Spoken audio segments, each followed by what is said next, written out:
Hi all, Alex here of the Mad Cartographer. Welcome to episode number 22 of What a Mad Week.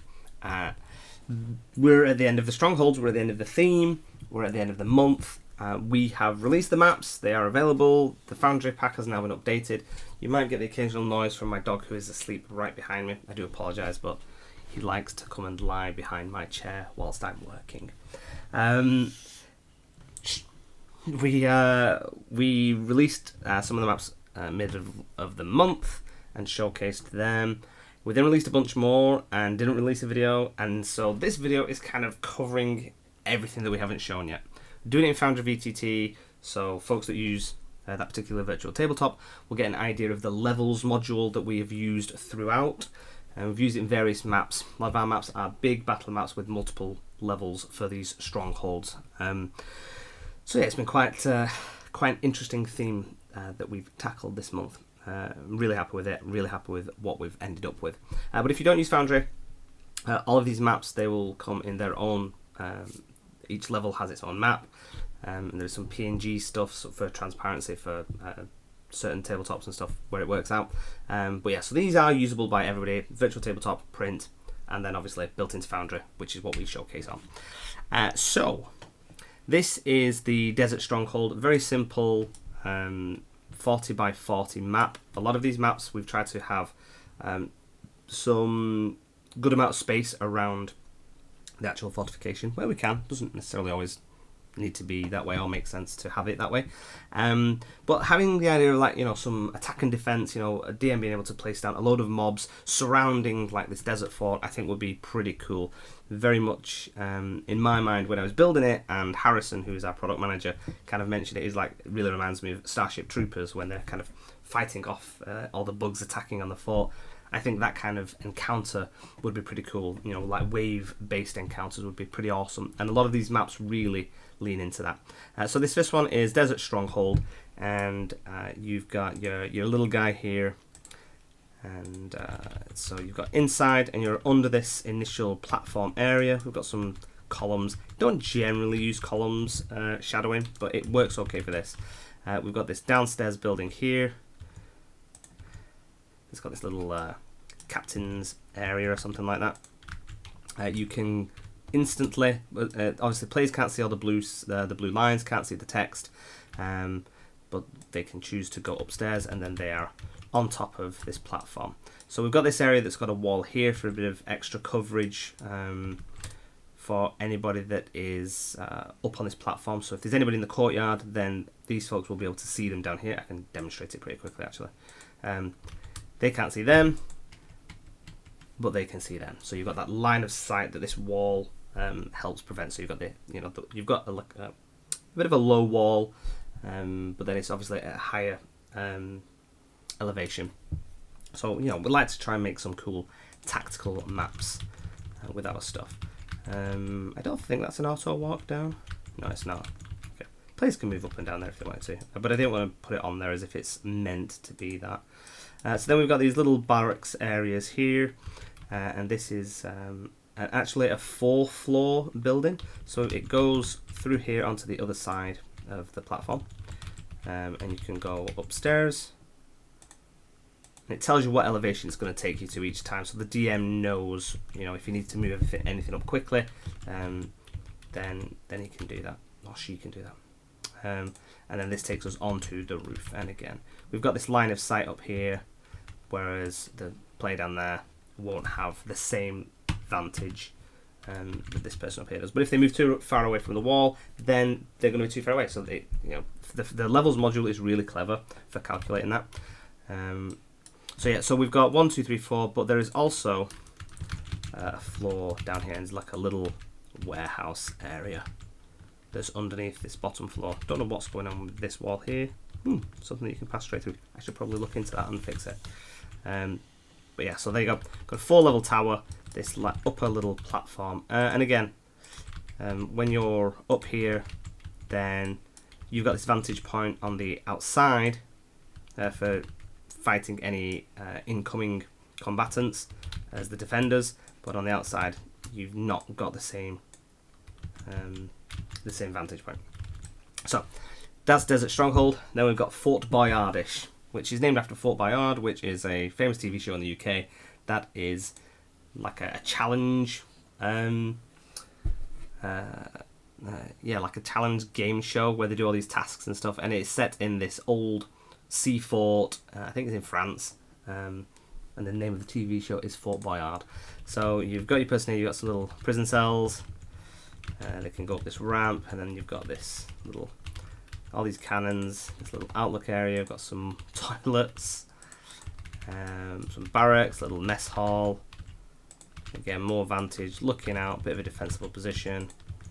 And then you saw on the other side, and then you've got it here as well. There's more toilets here, yeah. This will instantly, oh, okay. Missing something there. Some more updates that need adding in. Always find something new when I go live. But anyway, let's go back around this way. Hopefully. There we go. Yeah, just missing that blue square, so I will throw that in as an update. And this takes you up onto the roof where you've got all these cannons. I don't think I've got one up here then. Yeah, I must have just deleted that bit. And then you've got this room here, and you've got this little stairwell that takes you up onto the top of this tower. Oh. Okay. That's not working either, apparently. Okay. Great showcase. Where's this going up to? Okay. I think I've messed up the rooftop on that. Oh, there you go. I'll look into that. Okay, so then we've got Helms Deep, and then once I throw this update out, you'll get it at any point, even if you're, if you stop subscribing. Once you get the Foundry pack, then as soon as I update and tweak these little bits, they will be fixed. So we've got Helms Deep. We did it very asset light because the concept of this one, I don't think you need all tables and chairs and things like that. This is a map that is made for having a huge combat on. We kind of demonstrated a little bit, and then we said, oh, we're going to extend the fighting area, and we've done that. If you want, orcish catapults and trebuchets, or I'm saying orcish because it's Helms Deep. It doesn't have to be orcs. You can choose whatever you want. And again, so we've got this elevation increasing as players go up. Come to these doors, and then we've got these little these little areas where they can kind of move around, and then it's 30 feet up on top of here, on top of the walls. And then you've got, again, full vantage over here, lots of areas for infighting, and then we've got some even higher vantage points that takes up to 35 feet, and that gives you full vantage over everything. And then we'll just drop this down to, I think it was 20 down here. So when you go over these, you can skip them if you want to, but you shouldn't do. And again, there you go. So it gives you vantage over this area. Really cool, big battlefield area. And if you don't want to use levels, you don't have to. If you prefer to have full access and full vision on everything, then just don't have the levels module activated. If you disable the levels module, then you will just have all the walls and stuff in place. I'm not sure if I don't think it'll cause too many problems. It should be fine. But then you'll be able to see everything. If you want your players to be able to see everything, then that is also an option. Then got Dwarven Stronghold. Very simple map, this one. This doesn't use levels, but we have got some canopy elements here that, we do like to use some canopy stuff. We've got goes even a little canopy there for going under. And again, a little bit asset light. We're going to be starting to release more of our assets for people to check out. Little cell door here for locking people up. And so this is basically this area here, and this area here is the fortification, I guess. And then this is the approach, which is pretty treacherous. So it's a nice place to defend. People will come across it. You're gonna have your archers or your casters on these little side platforms that you access through here. And then we've got, can I find it without searching around? Not sure where it is. Maybe on the other side. Okay. We've got a secret door, but I don't know where it is because it's so secret. Oh, have we got a secret door? Oh. Is that supposed to be our secret door? Oh, it's there. The door that was so secret, I couldn't see that door. There we go. So we go in here. There you go. Couldn't even remember the layout. And then it takes us up here, and then we've got this door here. It's this little secret area at the back. Have I made that as a secret door? I don't think that was a secret door. No, it wasn't. Okay. Again, something to fix, because that needs to be a secret door.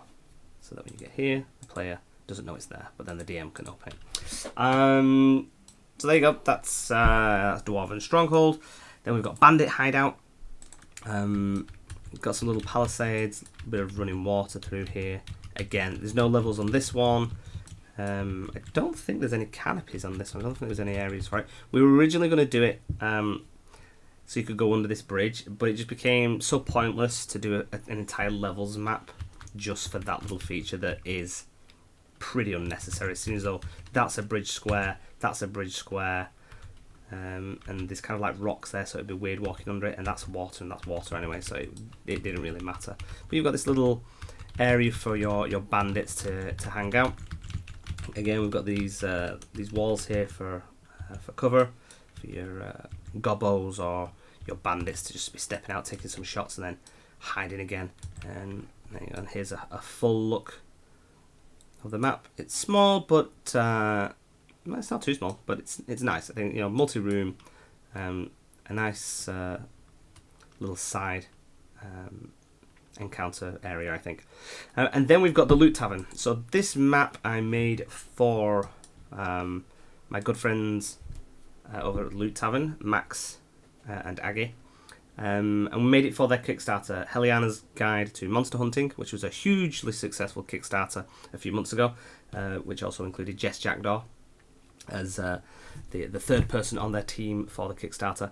And they came to me and said, hey, we need a map of the Loot Tavern, which is a floating astral tavern. I was like, sure, for you folks I shall do anything. And so for this this is a PNG, and then we've got a scrolling parallax here as you're floating through the astral planes. And we've got all kind of like nice ambient noises set up in the background, and then the tone changes a little bit when you go inside. So let me have a look at this bit here. Let's go in here. Not sure how much it's picking up. It should be picking up the noise, but I know it was a little bit too high in some of the maps, and a little bit too low in others. So I didn't want to just keep messing about with the thing. So we've got some canopy areas here. I'll show you. I'll show you all of it in a minute. I'll come into the DM mode in a minute and show you around. So we've got some little side dining areas, and this was based off. Aggie had initially made a map. He did the first version, and I was like, okay, I want you to do a version, and so I did it, and I did it bigger and with more assets and in our style. You might pick somebody clicking light switches out there in a minute. And so yeah, we've got some little canopy elements here, but yeah, so we just made this map bigger and badder and better, and we were told about the different areas. So there's an area for Helianna, who is like the monster hunter, and then over here we have, I can't remember the name of the chef, but there is a chef that works in the Loot Tavern. So we've got this little kitchen area where this big fish is being cut up, a little storage area. We've got the Loot Tavern Bar, which is like a big keg, which obviously you can see the little logo on there. We've actually got the Loot Tavern logo on the actual sign there, and that is their Loot Tavern logo. We've got this stage up here. So these are all curtain doors, and just in case you wanted to open the curtains. However, they are also passable. When I do curtains, I make them a door that can be opened, as in moved to side, or you can just walk through them if you didn't want to open them. I've got a little bit of a canopy area at the back, and we've just got some instruments for on the stage. We then have upstairs, so let's go up the stairs. I mean, you don't need to use, there's no levels used on this map because it would have just been a little bit confusing and probably unnecessary. We've then got Humperdink's laboratory, so there's all cool lab stuff here. Got the big telescope that was originally used in the Wizard's Tower. We've got these big sails at the back of this floating rock that helps navigate. I'd have loved to animate these, but ain't no way I've got the time to start doing animated stuff as well. They then have a little character called Larsen, who is their raccoon artificer, and he has this little wagon that he drives around, and it's like a little TARDIS, but they wanted it in the Loot Tavern, so I was like, sure, why not? Slight canopionics, I just think it looks cool. But then there's a little door here, and you can go out into the Great Wild World, into the back, if you wished, for whatever reason. Dragging back in here, and then the last room is Helianna's library. There's all different books for hunting monsters and all the stuff that you can do with their bits and bobs. And then for no reason whatsoever, a little hidden secret room there. So that is the Loot Tavern. Let me come off it. There you go. So you can kind of check. There's a big map. This took me ages to do, and I both loved and loathed making it. But I'm really happy with the result. Now, obviously, not everybody has any need for a floating astral tavern, and so for you folks, I also made a grass version. So I've just made it as a normal tavern that is easier to slot into your game. Don't normally do variants because the time that they take sometimes isn't worth it. I'd sooner make another map. But for this one, it was so particular that I thought, okay, we need to make a grass version. More so because this was made for the Loot Tavern folks. And you should go and check them out, by the way, at www.patreon.com/loottavern. Because there were these little side rooms that are very relevant to their characters in their tavern, I did also do an empty-ish version, which has removed these side areas, because you might not want a big hunting area in the main tavern, and you might not want a big laboratory. So we've got these empty-ish for you to fill up with your own assets. I kept the tavern, the stage. We kept the main bar and the side areas and the kitchen and the storage, because I think they're all relevant enough for a tavern that they work. But if you wanted to turn this into an inn and add in beds using our assets, or you wanted to have a big table for a meeting room, if it's like a guild headquarters, then you have that option. And again, we're going to be releasing more of our assets. We're going to be making some big announcements next month, with just exactly what our roadmap is for the next few months. We've got some big changes, particularly with the Patreon. Some really, really big changes. We just have to do them all at the right time. So there you go. So that is the full thing. I mean, it's not even the full one, because there's 3 maps here that we showed in another video. So yeah, these are the rest of them. I hope you like it. We've enjoyed doing it, and we've really enjoyed this theme, Strongholds. It's a bit different. Next month's theme is modular caverns. We've announced it in the post, where we'll be doing a bunch of assets. We're not going to do tiles. We're going to do connecting assets. So a room without all the padding area, the dead space that you can't enter. It's just going to be the cavern wall or the corridor bit, so that the problem when you do tiles, you can't really overlap without it becoming problematic. Whereas if you do assets, it's a little bit easier. But we'll be going into that in more detail, showing some more of that stuff off in the next few days probably. It's normally around about the 5th that we start releasing the new content, if everything goes to plan. If it doesn't, it comes as ever when it comes. But let us know what you think about this. Hopefully we managed to do the theme justice. We've given you guys and gals a lot of cool stuff to use, yeah, let us know what you think in the comments below. Thank you guys for watching, and as ever, keep rolling those 20s, folks.